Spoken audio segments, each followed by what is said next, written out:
OMT Online Dynasty. We are back here for our Week 10 game of the week as we head down the final stretch of the season here. We have got some huge conference clashes, including a potential American Conference Championship preview with Buffalo taking on Toledo. In Conference USA, we've got Rice trying to keep their head above water, trying to stay in the race as they face off against number 7 ranked Louisiana. And of course, it wouldn't be a week in this dynasty without some classics coming from the Sun Belt Conference. We had a great one going on between Appalachian State and East Carolina, but our main event, the reason we have got the James Madison sweatshirt on today, is going to be USF taking on the Dukes in an instant classic. Unbelievable game, comes right down to the last second. We'll see if James Madison is able to keep their perfect Sun Belt season going here so far. So let's quickly go over what you're seeing here. If this is the first time you are watching one of these, this is our 32 user online dynasty. We have broken them out into 4 custom conferences, 8 teams in each. We are in week 10 here of year 3. We're getting down to the wire. If you're potentially interested in joining the dynasty, it is all done through the Discord. The link for that is in the description. We do have a 21 person wait list going on right now. So far this season, we've replaced 4. Typically, it is more than that. I think it's been usually an average about 8 or 9 per season. So as long as you got a little bit of patience and you don't mind waiting a little bit, you will get a spot. And then, of course, we're doing it for College Football 27 too. We might change a couple things. We might set up a type of relegation type system between the conferences. That's all still kind of up in the air. But if you're interested in ever joining, all going to be done through the Discord. So before we get into the game, let's take a quick look at the depth charts of the teams we will be focusing on here today. First, this one is going to be a little confusing, but his name in Discord is Miami Hurricanes. But he is the South Florida Bulls using the Oregon State offense. Then we've got Supersonic in his James Madison Dukes, who I believe will be in the UCLA playbook for this one. Let's check out the visitors first in USF. They will be led into battle by Lachlan Hewitt, pull down on time and mobile Deadeye 82 overall redshirt sophomore quarterback. Looks pretty dang good. Now, I haven't really seen USF. They've changed hands a few times. We've had a few different coaches taking over, so I'm not entirely sure how Miami Hurricanes is going to be playing with this squad. But the Oregon State playbook gives us a decent idea. Probably going to be airing it out quite a bit, using quite a bit of their bunch and all the popular stuff in Oregon State. It's a very popular playbook for a reason because it's very, very good. Halfbacks can be Tyrone, Jameson, the Irish Whiskey, safety valve, and takeoff. 82 overall, 91 speed, 97 excel. Couple really good. I mean, redshirt freshman halfback with a 90 speed, 90 excel looks to be set up pretty nicely going forward. Check his wide receivers here. So a little bit on the slower side, but look at the height of these boys. And as we've seen with Appalachian State, having these big boy wide receivers with a gold 50-50, if you're in a pinch, you need to just chuck one deep. These guys, they're very liable to just go up and make a gosh dang play for you. So we'll see if they're able to pull that off. We've seen in game breaks USF that his whole wide receiver room is just full of dogs. Like, they may not, I mean, good overalls. They're not the fastest. They don't have all the, the highest attributes, but you get these guys the ball, they are going to make some things happen. It was unbelievable. I think it was one of last week's where they were like 3 game breaks of his receivers just doing something insane. Tight end wise, we got Connor Sturgis here, 6'3", 84 speed, very solid looking tight end. Overall, just a very solid looking offense. Like nothing really jumps out at you, but there's no real weaknesses when it comes to the skill positions of the USF offense. Let's check his offensive line just really, really quick. One of the better ones. I mean, his lowest is this right tackle, 74 overall. A couple abilities spread across there. Very good. We will see James Madison has a freakish offensive line, but we'll get to that in just a second. Defensively, Ryan Jenkins with quick jump on one side. We got another bronze quick jump here with Singleton. We'll have to check his specialist to see if that guy is actually going to be on the field. We got a couple pocket disruptors here on D tackle.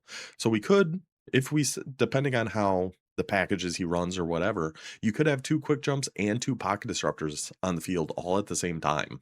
I like the looks of that. That is a heck of a pass rushing defensive line. One of the better ones we've seen, mainly because we haven't actually done Tulsa in a game of the week yet.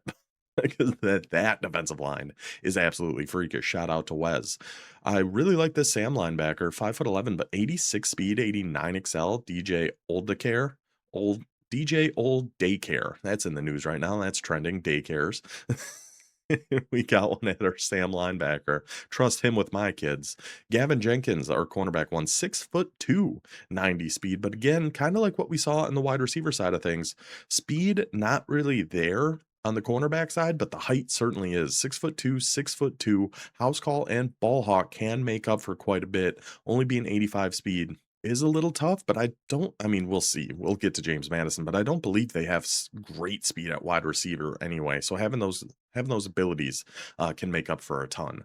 Free safety, wrap up, gold blow up, 6'3", 92 speed. Now we're talking. This is my kind of guy, Xavier Mincy here. Love the look of that free safety. Love the look of this strong safety. 6 foot, Cedric Hawkins, 90 speed, ball hawk, house call, and robber. So USF, I actually really like that secondary. Could use a little bit more speed at corner, but we have great abilities, great height across the board. The safeties look really good. Defensive line looks good. Overall, just looks like a very, very solid team here at a 77 overall. We are going to be at quite an overall disadvantage, as let's go check out James Madison, Supersonic, and his Dukes, who are sitting at an 89 overall. Tied for the highest across the entire dynasty with Wes in Tulsa. Utah State not too far behind. But yeah, 89 overall. Crazy to be at year 3 here. He's the new Kurt Signetti, I guess, taking James Madison, keep pushing him. Or, gosh, I can never remember the name of their last coach who just went to UCLA. I just can't. I'm totally drawing a blank. But shout out Supersonic, shout out Kurt Signetti and his Indiana Hoosiers, who just beat the brakes off of Oregon last night in the semifinal game, going on to the championship to take on Miami. Now, my whole dad's side I'm totally getting off course here, but my whole dad's side of the family, essentially, they were split between Wisconsin and Indiana. In Indiana side, almost all went to IU. So we've got some Indiana blood. We are going to be pulling for the Hoosiers in that one. Sorry to Prez. Sorry to Wes. I'm keep bringing up your name, but let's who Hoosiers. Let's go Indiana. So James Madison, Drake Lindsay is going to be quarterback 188 overall, step up dot and on time, but he does run a bit of a 2 quarterback system here and will sub in Cam Dyer for some quarterback runs. Platinum shifty on a quarterback is insane. 93 speed, 97 excel. So we'll have to keep an eye on who is in the backfield for James Madison. Something we mentioned when we played against James Madison, but something I never actually did. Halfback, we're going to have Rodney Fields Jr., recoup sidestep, 91 speed, 94 excel, same as on Darian Dupree, the 91 speed, 94 excel. We also have a 96 speed, 98 excel DJ Murray Jr., who he took from Georgia State, and I don't believe really sees the field much for James Madison. Surprisingly enough, with that speed and excel, you'd think you could find a spot on the field and platinum armbar shifty, but he's got a pretty dang good halfback room. One thing James Madison's always going to have: good halfbacks and good corners, and apparently good offensive line.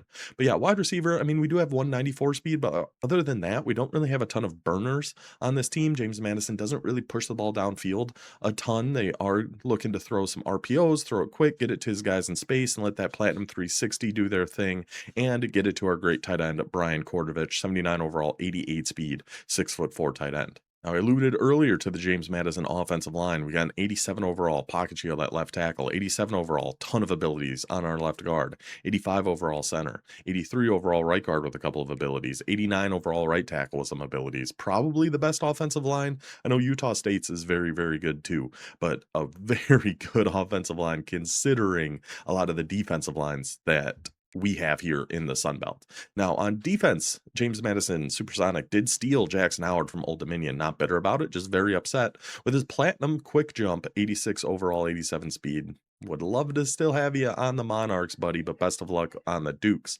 Right edge, we've got a platinum inside disruptor, Travis LaCunte. I'll go with it. Defensive tackle, we got a grip breaker and a pocket disruptor. Some more abilities across the entire defensive line, like we saw with South Florida. Linebacker wise, we're going to have Jaden Studio with bronze knockout, 84 speed at Sam. At Mike linebacker, my daughter is here, by the way, in case you're hearing her kicking around in the background. Zaquan Bryan, very good Mike linebacker. Oh, there she is. I think was a converted safety. I'm pretty confident. Knockout, house call, and robber, 92 speed. We're then at will, we have an 82 speed silver knockout, Gannon Weathersby, who I don't think he sees the field a whole heck of a lot. Corners, we said James Madison's always going to have good corners. 93 overall, 93 speed, platinum blanket coverage, and ball hawk, Colton Hood. 85 overall, 96 speed with silver house call, Therian Alexander, 6'2". Another 90 speed, platinum robber, gold blanket coverage on Mr. Flo, and Milt Ferguson with blanket coverage. Always going to have good corners. We'll see. I know he had been running a lot of press man. I think he's starting to mix that up a little bit more. We will see in the game. At free safety, Carter Davis, 89 overall, 91 speed, 92 excel, knockout, aftershock, blow up, strong safety, Miles Davis. Pee in your pants is cool. Call me Miles Davis. House call and Robert, 93 speed. So JMU has put together an unbelievable squad. There's a reason he's heading into this game 3-0 in the Sun Belt, 7-1 overall, a loss to Utah State. If they win this, you got to think James Madison's almost locked up into the no, we were in the American. We are in the Sun Belt Conference now. The Sun Belt Conference Championship. Big game. USF needs to win this one to keep their hopes alive. That'll do it for our little intro here. Let's just send it over to the game and see how they can do. Good luck to our guys, Miami Hurricanes of USF. Again, a little confusing, but I think you know where I'm going with this. And Supersonic of James Madison. Let's get to the game. And it's a beautiful night here in Virginia. Another 69-degree evening. Nice. It will be USF starting with the ball. It looked like they were changing playbooks before getting into this one, but they did stay in Oregon State. So, like in how we do typically on these, we are just going to watch the first drive of each team's, then start jumping around a little bit with our game breaks kind of sprinkled throughout. So this is all going to be from USF's perspective. Let's see what he can draw up against this fierce James Madison defense. Going to try to start with a run. Actually takes that outside. That was a nice little run there for Tyrone Jamison. Only ended up with 3 yards. I thought it was a little bit more than that. But we'll take 3 to get it started, test the defense a little bit. I do like the all purple and white helmet look of JMU. That is a nice one. If you do too much purple and gold, it looks a little too much like Washington, in my opinion. But the purple and white, I love that. Going back to the run to Tyrone Jamison, nowhere to go. Runs right into number 52 there. Down after a gain of 1. Going to have to air this one out a little bit, I think. On a 3rd and 6, I would imagine. We're going to go with a little empty. I'm curious to see how James Madison's going to respond to empty. Oh, well. Maybe we don't have to worry about it. Go back to our favorites, find a little bit of bunch. Looked like we were in some gun doubles there at the beginning. But Oregon State, of course, why people love their playbook is for plays like this. And we are going to go with dagger. And I know James Madison is pretty good at defending this formation because we used to run it and we play James Madison. This play specifically, I feel like he's going to have pretty good defense for. Yeah, he certainly does. Try to chuck one up to our halfback streak, sneak it out of the backfield there. But that man coverage, what I have found, I don't want to give all the secrets away, but he has very good defense for dagger and in breaking routes out of bunch. I think out breaking routes are going to be your best chance. So USF starts with a 3 and out. James Madison taken back over on offense. Now James Madison, we're not expecting anything flashy. We're not expecting any big, unless they happen to break a run, we're not expecting any big bombs, any big designed big plays, but they can break one at any given time. So it is going to be Drake Lindsey handing that one off to Rodney Fields, who gets brought down. We saw James Madison played some good run defense on that first drive. USF looks to be answering in kind. Now a little Y off trips. Always have to watch RPOs against James Madison. Typically against us, he doesn't go to him a ton because he knows I'm expecting RPOs. So he doesn't do them a lot. But in any normal game, we do have to watch out for that with JMU. He does love his trips, little tight end pop RPOs, things like that. A lot of things you have to be concerned about when watching James Madison. Keep an eye on Quartervich going to that right corner, but jumped by Mincy, gets in front of it, makes minced meat of Drake Lindsey, and the James Madison offense takes it in for the touchdown. A pick 6 for the USF defense. Xavier Mincy, the superstar, strong safety, I want to say, takes that one back. Touchdown, USF, an early 7-0 lead for the Bulls, and that will actually take us to our first game break of the day of Rice against Louisiana. Louisiana with the ball, and transfer halfback Harlem Berry is just a menace. This man is a problem to society. Watch him on this play. It's a little counter option going back to the right.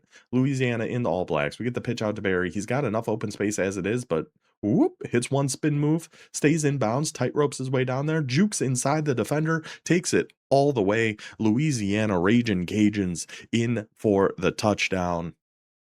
In that offense, a halfback like Barry is going to be a gigantic problem. So I guess, yeah, we'll watch a little more of this James Madison opening here after that pick 6, see how they can they can answer back. We're not expecting Supersonic to get rattled by throwing in just one interception. So we'll see what he can do here. That is a combo he likes a lot. The drag on the tight end and then the sneak the Texas route coming from that same side. Kind of make the user make a choice. Are you going to follow that drag or are you going to follow that Texas route? And he is keeping some pace up here, keeping the pressure on the USF defense. Staying in, motioning him over, setting up some trips. It is Drake Lindsay still in the backfield, something we just have to keep in mind. Using, he's going right back to that corner. He's got it this time. Instead, tries to force it over to the left, and number 27 on USF could have gotten that interception. Isaiah Guy instead decides, let's be nice. We'll just swat this one down. Awful kind of them. We actually had that corner on the right, but that is what we threw the pick six on the last play. So there is that RPO, and there is that Platinum 360 on Courtney. That's the guy we got to watch. Who was it last year? Wazlowski was the guy on James Madison last year that was catch those RPOs and had Platinum 360, get it to him in space, let him spin, let him do his thing. Going with the big blitz, it is Cam Dyer in there. He is somehow able to wiggle his way through the pile of rubble that was on the ground there, finds enough room for the first down. Back to Drake Lindsay now. Double mug on defense. It is a zone.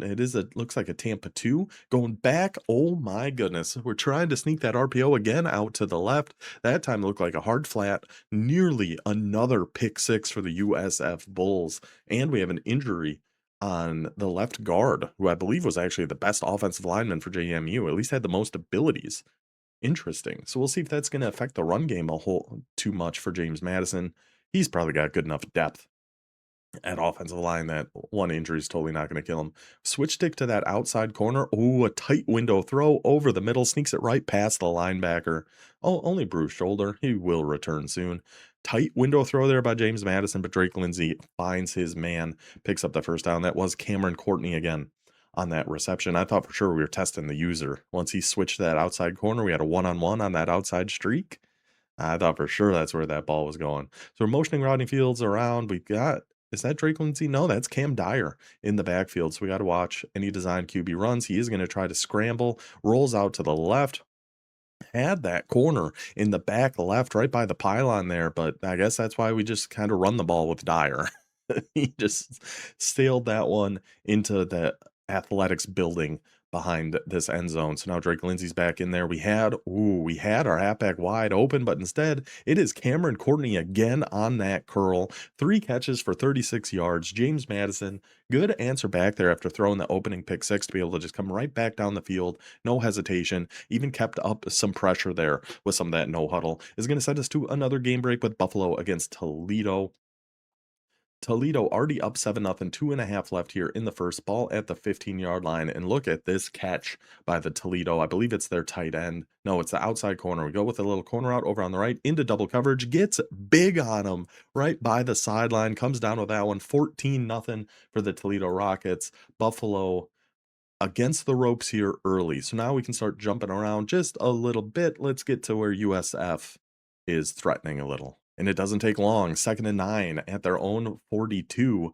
USF running a little bit of play action, looking deep. Who do we got? We got B wide open. And Hewlett make that throw. Hewlett Packard, unbelievable throw.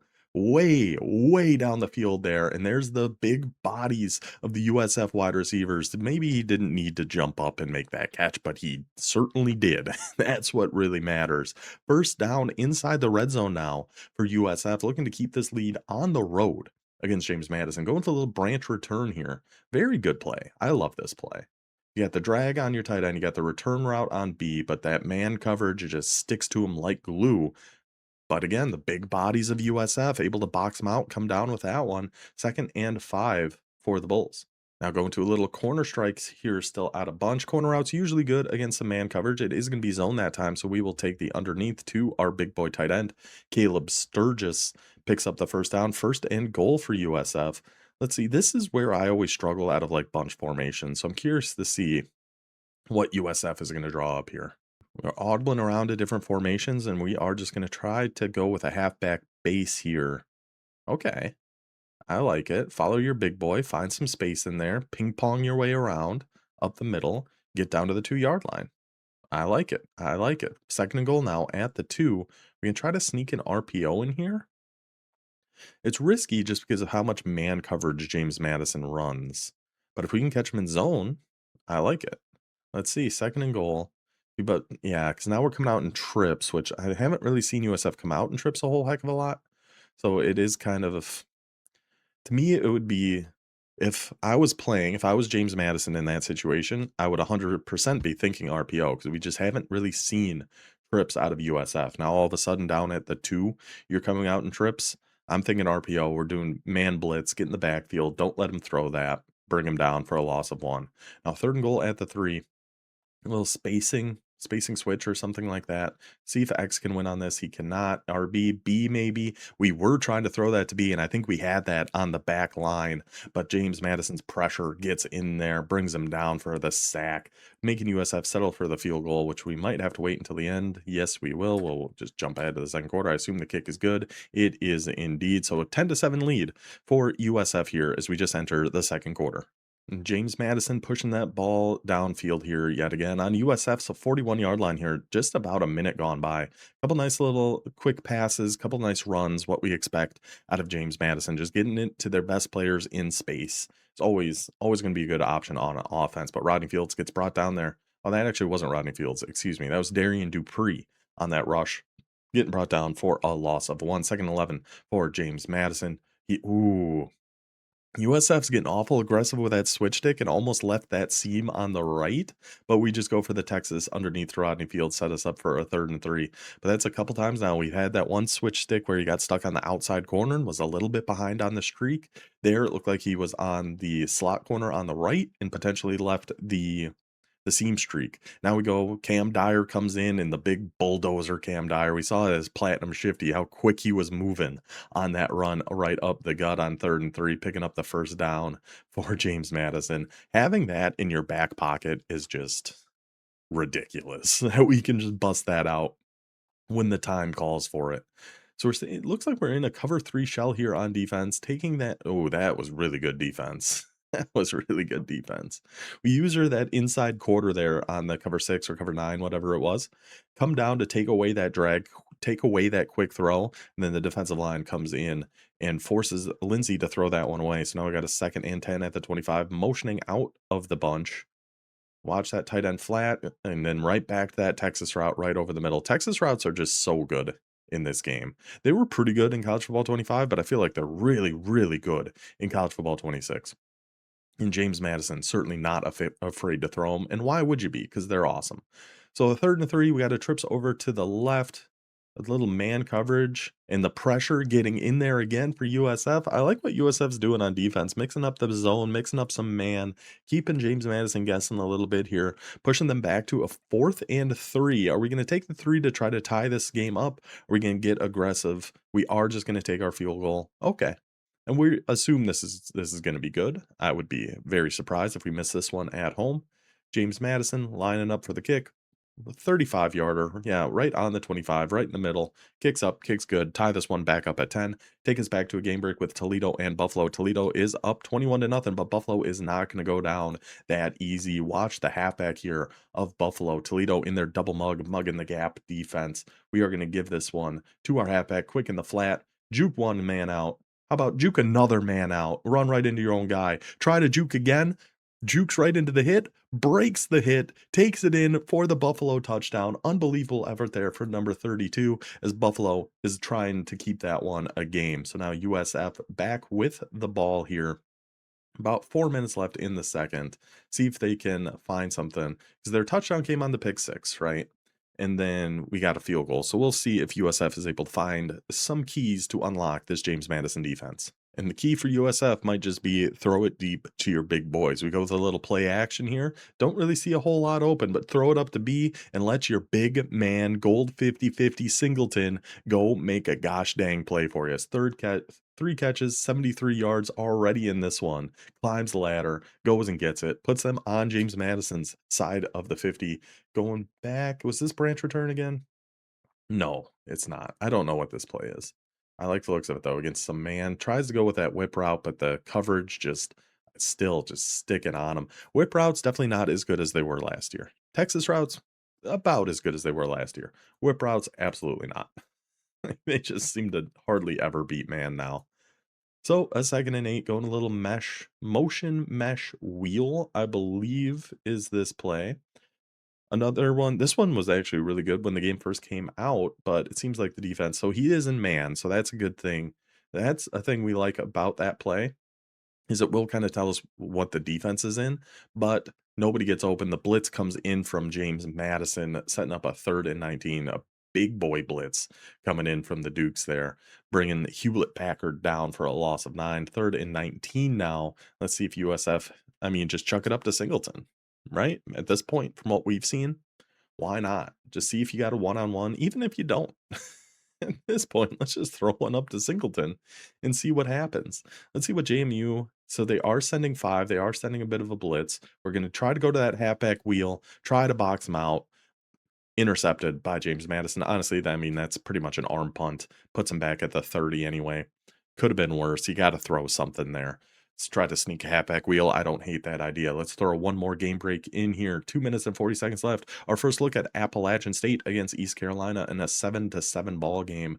4th and 5 for the Mountaineers. A little motion going out to the right. The entire defense is so worried about that motion, they forget about the big boy tight end and the individual effort of Mr. Sun to beat that coverage, breaks the tackles, gets in for the Appalachian State touchdown, makes that one a 14-7 lead for the Mountaineers as we head to the 2-minute warning here in James Madison. A couple plays have gone by here. We've got a 2nd and 10 for JMU, minute and a half to go. We're going back to the RPO. The user defender tries to fly down there, but he gets picked up by the outside wide receiver. Leads to a big gain for Cameron Courtney. Who else? I mean, this has really just been a one-on-one battle between Cameron Courtney and Singleton on USF, and who can make the biggest play between these wide receivers. And it's a pretty dang even battle so far, which is why it's 10-10. Both receivers have really been showing out here today. So, oh no, we are going to go to a cover 3 sky. Okay. Ooh, big boy number 50 nearly gets back into the backfield to bring him down for a loss, but still keep Rodney Fields for a gain of 1. I mean, Fields having 7 attempts for 31 yards. We're doing something pretty good here with the USF defense. So we're going to stay in a little cover 3, potentially some match, and there is that sneaky little tight end. The tight end pop RPOs, man. I never see those coming. Ever. Never in my life am I going to play a tight end RPO. I really would like to. I'd really like to get better at it, but it's just not a thing. It's just not in the cards for me, and that's okay. I can live with that. So we put in Cam Dyer here. This is definitely a JMU special down at the goal line. Come out, bring in Cam Dyer, and just run with that man. We'll see. I know year 1, this would just be another QB run. He would put in, gosh, Sluka, and it would just be QB run, QB run, QB run. We'll see if that's still going to be the game plan here now with Cam Dyer. 2nd and goal at the 2. Dyer in the backfield. It is going to be another QB run. Tries to push it outside, cuts it back up the middle, gets in for the touchdown. 4 rushes, 18 yards. Cam Dyer doing his thing. We saw him try a pass. It didn't go well, so put Cam Dyer in and just run that dang rock. Touchdown for JMU, making it a 17-10 ball game here. 30 seconds left in the half. Let's cut to right before halftime here. Appalachian State against East Carolina one more time. 10 seconds left. East Carolina down by 7, but a 2nd and goal at the 7-yard line. The Pirates looking to tie this one up before heading into half. Swing out to the right, but then the sneaky little slip screen over to the left. Number 7 gets absolutely blasted there at the 1, but holds on to it. 3rd and goal now at the 1. 5 seconds left before halftime. Coming out in a flex bone set now and going with the pass and the individual efforts of these guys we are seeing here today. That did not look very open for number 8 on East Carolina, but he gets big, he lays out, he makes that catch and ties it up for Y and his Pirates against Rodinho and Appalachian State as that one heads into halftime. Let's see if anything were to, oh, James Madison still does have 3 timeouts here and just got a sack on 1st down. So it is possible for James Madison to get this ball back before halftime and potentially even push this one to a 2-score lead. Let's see if they're going to be able to do so. Oh, we got to cut that all the way outside. Oh, if we cut that all the way outside, we have got some room to run there if we were USF. Who was that at 27? That's Tyrone Jamison on that carry. It's now a 3rd and 15. I love the flood idea here because this is exactly what we were talking about earlier. He's got very good defense against Dagger, but against flood, you can sometimes get that outbreaking corner route. We just need a little bit. We've seen so many good individual efforts across the other games. Could have used a little bit more from our tight end there. So that is going to be 17 seconds. JMU getting the ball back with a timeout. It was a good punt, though. Sometimes, I don't know, maybe just because my punter's not very good. But I feel like sometimes when I go into the red on those punts, it ends up being like a 20-yard kick or something like that. So 9 seconds, one timeout, ball at the 50. And JMU strikes me, Supersonic strikes me as somebody who would have a good kicker. So he'd pay attention to that. I need to pay attention to things like that, but I don't. So I'm using that seam flat over on the right, which kind of makes sense. There's really not much for us to worry about there, except for the halfback. We're going to go a quick one down to Kortovich. Big tackle there by USF. Keeps him in bounds, makes JMU use their last time out and kept him short. We're going to try a 57-yard field goal. But see, I told you he's going to have a good kicker. Did you see the long range thing light up under his field goal kicker? I just knew it. I knew JMU was going to have a good kicker. I never even look at kickers when we go over these teams. I just had a feeling that Supersonic wouldn't neglect kickers like an idiot like I do. But still, even with the best kicker in this game, if a 57-yard field goal, this is going to be no easy task. The kick is up. That is close, but it is no good. Looks like he does have the leg for it. That is going to take us to halftime. 17-10 lead for JMU. USF putting up one of the best fights we've seen against James Madison here so far this season. Of course, they did have that loss to Utah State. I felt like we played a pretty good game against James Madison, but really, I threw that one comeback route that was intercepted. That really killed me. But as we take it to halftime, we've actually got one more game break here from Louisiana and Rice. First play of the second half. 21-3 lead for Louisiana. We saw Harlem Berry earlier for Louisiana making some crazy plays. How about the quarterback gets in on the fun? Mr. Jawan Johnson, a total freak show of a quarterback, is going to go with a counter option, is going to cut it right up the middle, and nobody on Rice is going to be able to catch that man. Johnson takes it for a 75-yard touchdown to open up the second half, and that is going to pretty much do it for that one. Louisiana takes the 28-3 lead. I think we'll just go over all the final scores and everything at the end here, but Louisiana looking awful, awful good in that one. We'll jump ahead a couple minutes here. James Madison already converted 1 4th down on this drive, a 4th and 2 run to Cam Dyer. Now we've got a 4th and 5, 2 minutes gone by, ball at their own 45, staying aggressive, staying going for it. What was that route? Number 13 was on there. Hold on a second. So that's Devin Hyatt. Watch him all the way on the left here. What in the world was that? Whatever it was, it got open, and it's a first down for James Madison onto USF's 34-yard line. He hot routed something. I don't know. Maybe was it like a return route? I don't know what the heck that was. It looked like he was just going to run out of bounds, but ended up getting open. So now we go. Whoa. Whoa, hold on. We got to back this up again. I was still so flummoxed by that last route that they ran. Look at this play by the USF defense. A 1st and 10 at the 34. James Madison threatening to push this to a 2-score lead. We're going back to that RPO on the right. He dives through the block, the silver layout, dives through the block, and Gavin Jenkins jumps in front of that for the USF interception. What a play. This has just been the whole week of unbelievable individual efforts. We've seen it in all of our game breaks. We see it right there with Gavin Jenkins. Unbelievable interception for USF. Now, can we capitalize and tie this one back up? And we are certainly threatening to do so. 2 minutes left in the third. We've got it down to James Madison's 37-yard line. So it's been a nice little drive so far here for the Bulls. I still just can't believe that whole sequence of events we just saw when JMU had the ball. That weird route I went on to pick up the 4th down. The individual effort of Jenkins to make that interception. Unbelievable stuff we're seeing here today. Looks like we're going back to another play action play. We have had pretty good success with this, and wide open Tyler Williams over on the left. Hewlett Packard absolutely airmails that one. Couldn't have been more open. That he had a lot of green grass in front of him too. That was a potential touchdown play for USF, but Hewlett just sails it over his noggin. It was a beautiful play, sold out by our quarterback. So now a 3rd and 13. We're going back to a play action, try to help with that rush. We potentially have X. We're going with our big guy. Who else? Who else but Singleton? The day of individual efforts continues. Singleton Oh my gosh. Gets big to even make that catch. Gets even bigger. Get off me, little fella. I'm taking this one in for the touchdown. Singleton cashes in on the USF turnover and ties this one back up at 17 with a minute and a half left in the third.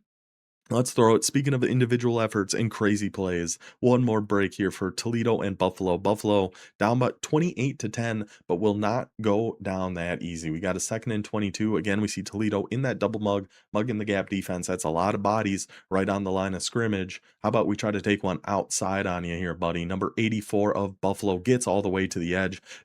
Misses the dive tackle and just straight line speed of the Buffalo Bulls. We saw the USF Bulls make a great play. Buffalo Bulls answer one right back there. 28-17 lead for Toledo. And I believe that is our last game break. Oh, no, we do have one more for Toledo and Buffalo. Never mind. That was our last game break for Louisiana and Rice. That one was over.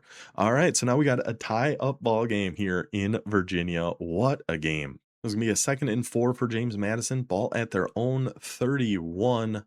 Going for that comeback over on the left, and USF's defense, man. This defense has been standing on their head here so far. That's what, our 3rd interception of the game, another pick six, our 2nd pick six, 3rd overall interception, and just like that, from James Madison up 17-10, threatening to push that to a 2-score lead there early in the 3rd. The unbelievable individual effort by our slot corner to come down and make an interception on that RPO leads the USF touchdown thanks to another unbelievable effort from Singleton, then another pick six. Now, just like that, USF is up by 7, looking to pull off the huge upset here against James Madison. But we know it won't be easy against these Dukes. They have got it back onto USF's side of the 50, but not anymore. We should go for the little screen over there to Darian Dupree. USF sniffs it out like a bull in a china shop. They come rushing into that backfield to bring him down for a loss of 6. James Madison, 2nd and 16, down by 7. What a fun game.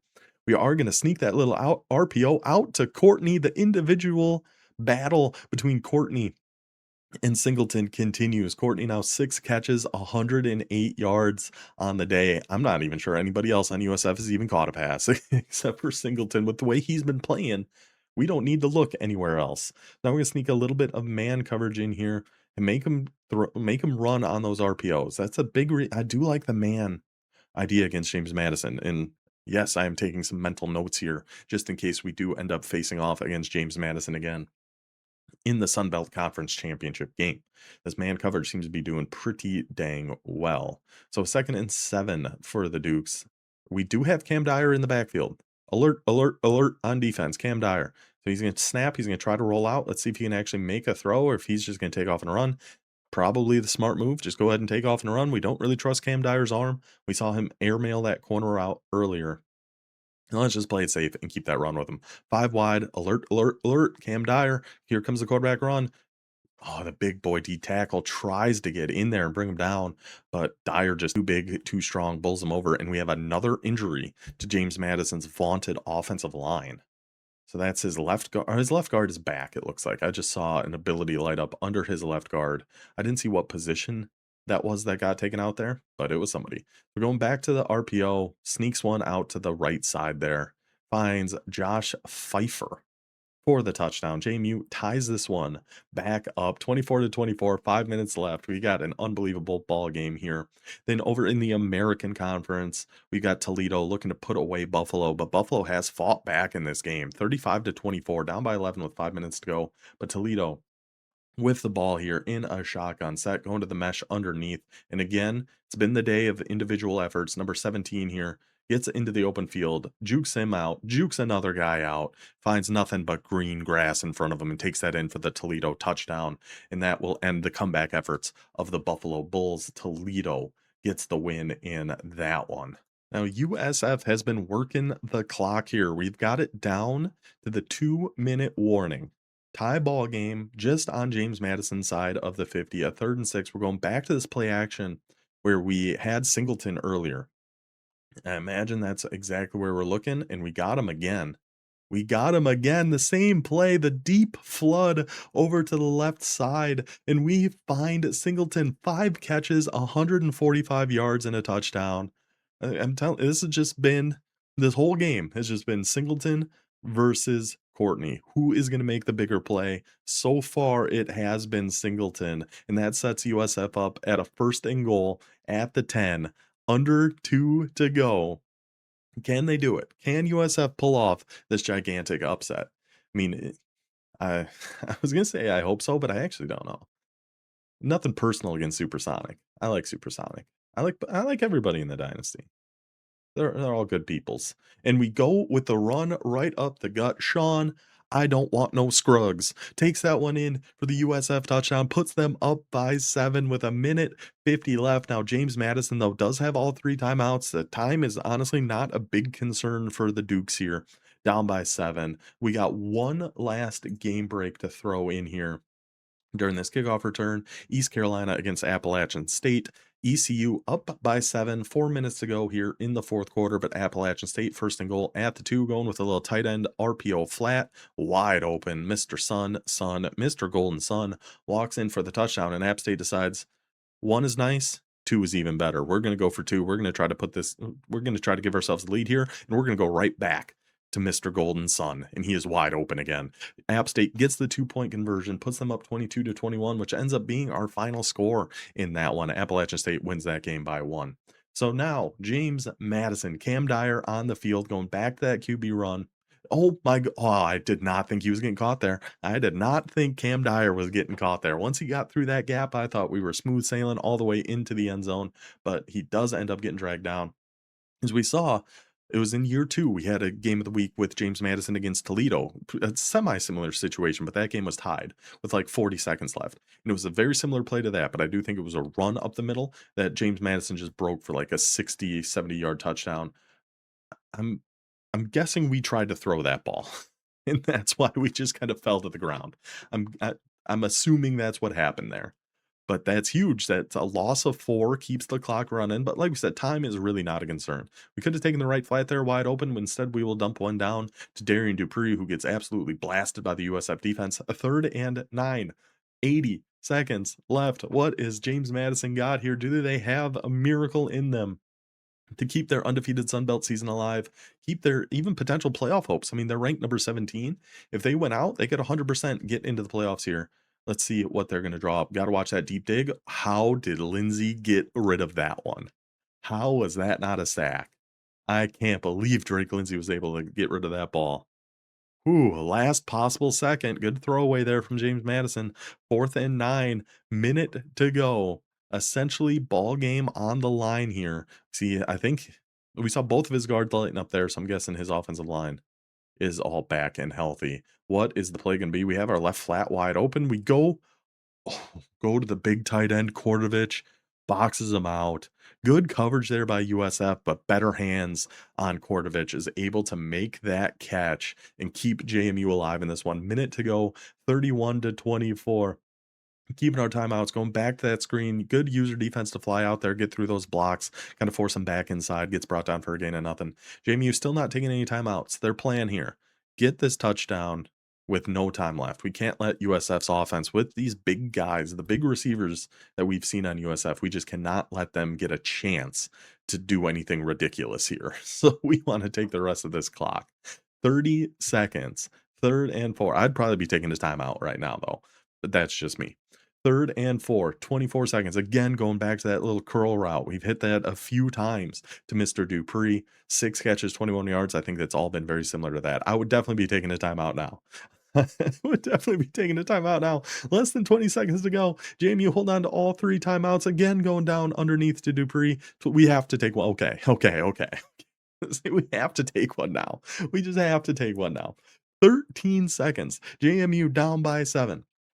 A loss for James Madison would open up a lot of possibilities here in the Sun Belt. A win for James Madison, I feel like, is pretty much going to lock them up. They've got a lot of big games left, though, so this is a huge game for James Madison. They still have to play Georgia State. They still have to play FIU. So winning this game would go a long way for James Madison's Sun Belt hopes here. Looks like a little cover 4 match. Getting over with our quarter flat. And I see now we kind of have to go back to the right, though. Yeah. and spying our defensive end, doing a little bit too much. Back him up 5 yards, 13 seconds for JMU, and just an unbelievable ball game. 2nd and 12. What are the Dukes gonna cook up here? Drake Lindsay, we trust him to make whatever throw is necessary. Going for the deep dig, the hands on these JMU boys, to hang on. Anthony Eager, again, but like what we saw Quartervich do on that 4th down, just boxes his guy out, comes down with a catch. 8 seconds remaining. 1st and goal for James Madison at the 5-yard line. Drake Lindsay in at quarterbacks. We're not expecting a lot of QB runs here. It's going to be on Lindsay's arm to find somebody. We have the slant. We have on the left, on the left, on the left, right over the noggin of number 21, and that is Devin Hyatt, who ran that freaky little route earlier. God, I love those JMU helmets. He finds space on the back line for the James Madison touchdown. 3 seconds to go, and JMU does not do overtime. Supersonic said, "We don't do overtime here. We're going for 2. Win or lose, this game is going to end right now." 3 seconds left. Trips to the right, halfback to the left. Drake Lindsay in the backfield for the Dukes. And the little delayed slant gets wide open for the 2-point conversion, and James Madison is going to survive 32-31. That's a pretty similar. That's a super good 2-point play, very similar to one we ran to win against Army. That little delayed slant is just so good. JMU, what a game, guys. Miami Hurricanes of USF, you played fantastic. The defense really stood on their head. You got a superstar wide receiver there in Kashawn Singleton. Supersonic, of course, another great win for you. Keeps rolling through that Sun Belt Conference. A potential rematch against ODU coming in the championship game. We will see. Fingers crossed. I hope so. I love going against Supersonic. I think it's a super fun, different challenge. Great game from both of you guys. Unbelievable. Let's head back to our Dynasty. We can go over everything that happened here in week 10, get you fully caught up on how everybody did and where the standings sit.